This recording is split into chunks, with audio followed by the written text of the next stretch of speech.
Mi prometida canceló nuestra boda 4 meses antes. Usé el dinero para fundar una empresa. Años después, intentó destruirme por no darle la mitad. No puedo hacer esto. Las palabras de Valeria cayeron en el silencio de nuestro salón como cristales rotos. La caja de pizza a medio comer sobre la mesita de café desprendía un calor inútil. Había apagado la televisión en mitad de una frase y ahora me miraba con esa expresión que no presagia nada bueno, esa que te congela la sangre y te anuncia que tu vida está a punto de partirse en dos. La boda es demasiado. No estoy lista para un compromiso. Necesito encontrarme a mí misma. Quedaban 4 meses. 4 meses para el sí, quiero. $30,000 de ahorros conjuntos en una cuenta para la boda. $12,000 de un anillo de diamantes que yo mismo había diseñado, brillando en su dedo. No le grité. No supliqué. No intenté razonar. El shock era una armadura helada. Solo la miré fijamente, tragué el nudo que se formaba en mi garganta y dije 2 palabras que sellaron mi antiguo futuro: lo entiendo. La semana que siguió fue un borrón de logística infernal. Cada llamada telefónica era una pequeña humillación. Cancelar el salón de eventos, oyendo la falsa compasión en la voz de la coordinadora. Cancelar al fotógrafo, que ya nos había hecho unas fotos de compromiso ridículamente felices. Llamar a mis padres, escuchar la voz de mi madre quebrarse al otro lado de la línea, seguida de una furia protectora que apenas podía contener. La familia de Valeria, por su parte, la trataba como a una valiente heroína que había escapado de una jaula, aunque nadie sabía explicar de qué jaula se trataba. El encuentro final para dividir nuestras finanzas fue en una cafetería anónima, a medio camino entre su nuevo apartamento temporal en casa de su hermana y mi apartamento, que de repente se sentía cavernoso y hostil. El ruido de la máquina de café expreso y la música indie de fondo no lograban ahogar la tensión que vibraba entre nosotros. Dividimos el saldo de la cuenta conjunta por la mitad, $15,000 para cada uno, transferidos con clics torpes en nuestras aplicaciones bancarias. Entonces, se quitó el anillo. Lo deslizó sobre la mesa de madera pulida. La piedra preciosa captó la luz fluorescente del local y por un instante pareció una lágrima de cristal. Haz lo que quieras con esto, dijo, sin atreverse a mirarme a los ojos.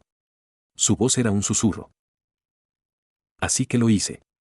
No por rencor, sino por pura necesidad de cortar el último lazo. Al día siguiente, entré en una joyería del centro, soporté las miradas de lástima del tasador y salí con un cheque de $7,000. El valor del amor desechó. Esa noche, mi mejor amigo, Marcos, vino a mi casa.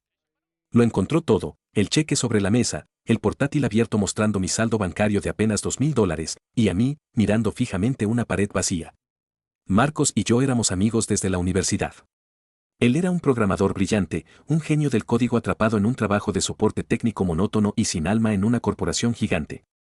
Durante años, entre cervezas y partidos, habíamos fantaseado con la misma idea: fundar nuestra propia consultoría de software. Una empresa pequeña, ágil, que hiciera las cosas bien. Marcos vio el cheque del anillo. Luego miró mi saldo bancario. Hizo los cálculos en voz alta. 15,000 del fondo de la boda. 7,000 del anillo. Tienes 20,000 que habías ahorrado para el enganche de la casa. $42,000 en total. Me miró, y sus ojos, normalmente cansados por las largas horas de oficina, brillaban con una intensidad que no le había visto en años. Tío, dijo, casi sin aliento. Esta es nuestra oportunidad. Este es el dinero semilla. Podemos hacerlo. El miedo era paralizante.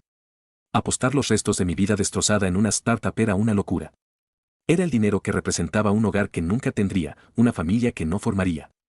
Pero entonces miré a mi alrededor, al apartamento medio vacío, a las cajas con las cosas de Valeria que aún no se había llevado. Me di cuenta de que mi vida no era un libro cerrado, era una página en blanco. Y una página en blanco no solo da miedo. También es una oportunidad. Vamos a hacerlo, le dije. Y mi voz no tembló. Los siguientes 6 meses fueron una sinfonía de cafeína, código y adrenalina pura. Transformamos mi habitación de invitados, que iba a ser un cuarto para un bebé, en nuestro cuartel general. Las paredes se llenaron de pizarras blancas cubiertas de diagramas de flujo y notas adhesivas. Sobrevivíamos a base de pizza fría, fideos instantáneos y la creencia inquebrantable de que estábamos construyendo algo que importaba. Ofrecíamos precios ridículamente bajos en proyectos pequeños solo para construir un portafolio. Trabajábamos 16 horas al día. Marcos codificaba como un demonio mientras yo me encargaba de la gestión del proyecto, la búsqueda de clientes y todo lo demás. Esos $42.000 eran nuestros salvavidas y veíamos cómo disminuía cada semana con una mezcla de pánico y determinación. Poco a poco, empezó a funcionar. Un pequeño proyecto exitoso nos llevó a una recomendación. Esa recomendación se convirtió en un contrato más grande. Al final del primer año, agotados pero rentables, alquilamos una pequeña oficina real. Era poco más que un armario con una ventana, pero para nosotros era el Palacio de Buckingham. Al segundo año, contratamos a nuestros 2 primeros empleados. El día que firmé sus cheques de pago, sentí un peso de responsabilidad y un orgullo tan profundos que casi me ahogan. Durante todo este tiempo, no supe nada de Valeria. La había bloqueado en todas partes, teléfono, redes sociales, todo. Era una medida de autoprotección. Necesitaba un espacio limpio para reconstruir.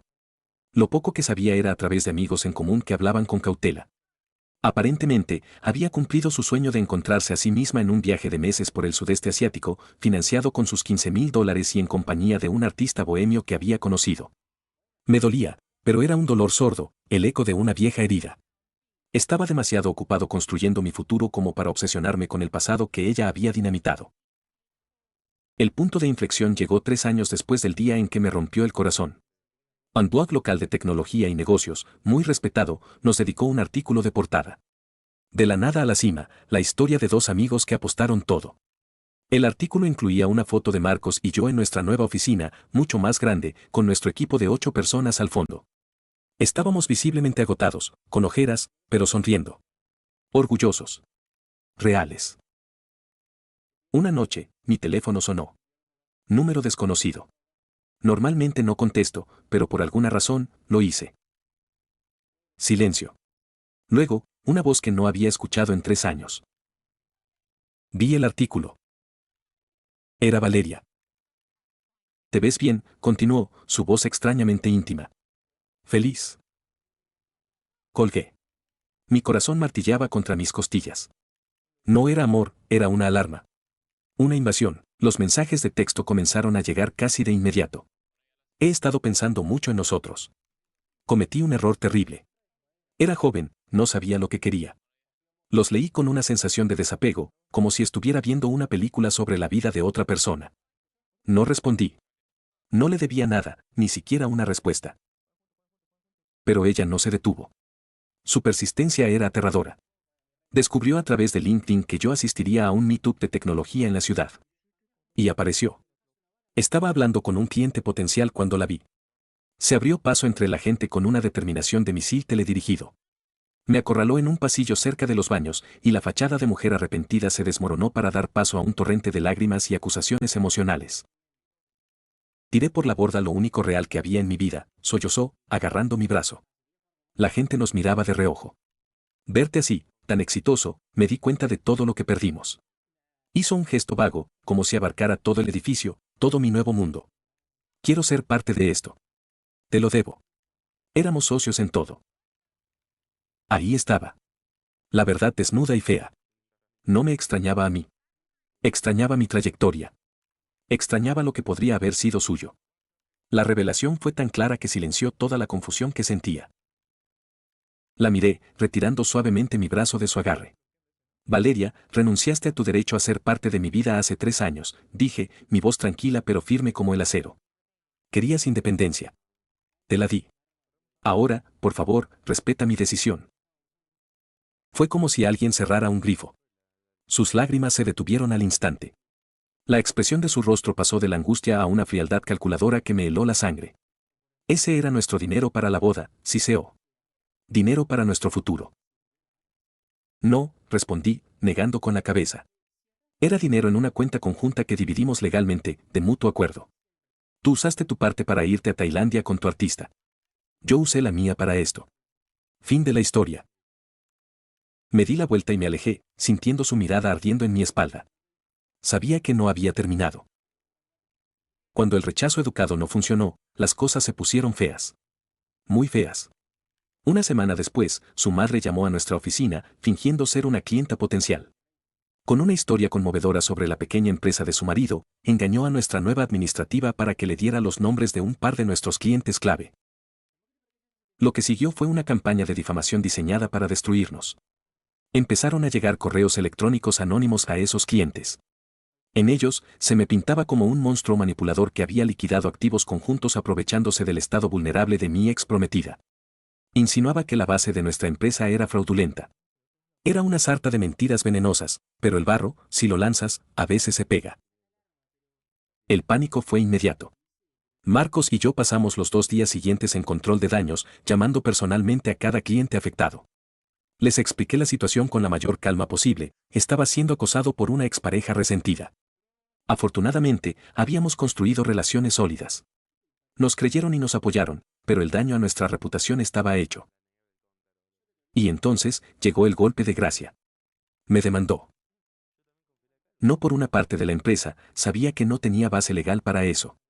Me demandó por sus $15,000 originales, más 50,000 en daños emocionales. La demanda alegaba que la había coaccionado emocionalmente en un momento de vulnerabilidad para que yo pudiera robar sus fondos y financiar mi empresa. Era una obra de ficción tan descarada que me dejó sin aliento. Cuando le presenté la demanda a mi abogado, un hombre mayor y sin pelos en la lengua, casi sonrió. Se han entregado en bandeja, dijo, frotándose las manos. No solo vamos a conseguir que se desestime esto, vamos a hacer que paguen cada centavo de nuestros honorarios. Vamos a contraatacar. La deposición fue brutal. El abogado de Valeria era un joven engreído que claramente no sabía en qué se había metido. Mi abogado, en cambio, era un tiburón. Presentó, una por una, las pruebas que habíamos recopilado. Las grabaciones de las llamadas fraudulentas de su madre a nuestra oficina. Los extractos bancarios de Valeria de hacía 3 años, que mostraban compras de billetes de avión a Bangkok y gastos en hoteles en Phuket, todo con los $15,000 que reclamaba como robados. La documentación firmada de la división de nuestros activos. Vi cómo el color desaparecía del rostro de Valeria y de su madre, que la acompañaba. Se dieron cuenta, demasiado tarde, de que habían traído un cuchillo a un tiroteo. El caso se desmoronó antes de llegar a juicio. El juez lo desestimó y, citando la naturaleza maliciosa y frívola de la demanda, ordenó que Valeria y su madre pagaran la totalidad de mis honorarios legales. La suma ascendía a más de $20,000. El dinero que Valeria intentó recuperar de mí se convirtió en una deuda legal que ahora me debía a mí, con intereses. La justicia poética a veces es dolorosamente literal. 2 años han pasado desde entonces. La empresa tiene ahora 18 empleados y una reputación de integridad a prueba de balas. Marcos es el mejor socio que un hombre podría pedir. Y yo estoy comprometido. Su nombre es Laura. Es una ingeniera estructural brillante, una mujer que entiende de cimientos, literal y figuradamente. Es tranquila, divertida y la persona más íntegra que he conocido. Cuando le conté toda esta historia, hace mucho tiempo, no se escandalizó ni se enfadó. Solo sonrió levemente y dijo, menos mal que documentaste todo. Hace poco, un amigo en común me contó que la familia de Valeria tuvo que sacar una segunda hipoteca sobre su casa para pagar la sentencia judicial. Ella tuvo que volver a vivir con sus padres. Ahora trabaja en una tienda de ropa en el centro comercial y una parte de su salario mínimo se destina cada mes a pagar la deuda que contrajo al intentar arruinarme. A veces, cuando Laura y yo miramos los planos de la casa que estamos diseñando juntos, pienso en Valeria. No con ira, ni siquiera con tristeza. Pienso en la ironía. Ella quería quemar mi nueva vida hasta los cimientos. En lugar de eso, con sus ataques, solo consiguió iluminar los sólidos que eran. Fui demasiado lejos al contraatacar, o la justicia poética es la única respuesta cuando alguien intenta destruir todo lo que has construido. Para más historias que te harán cuestionarlo todo, síguenos. Cada historia debe sentirse como una confesión real que solo podría contarse una vez en la vida.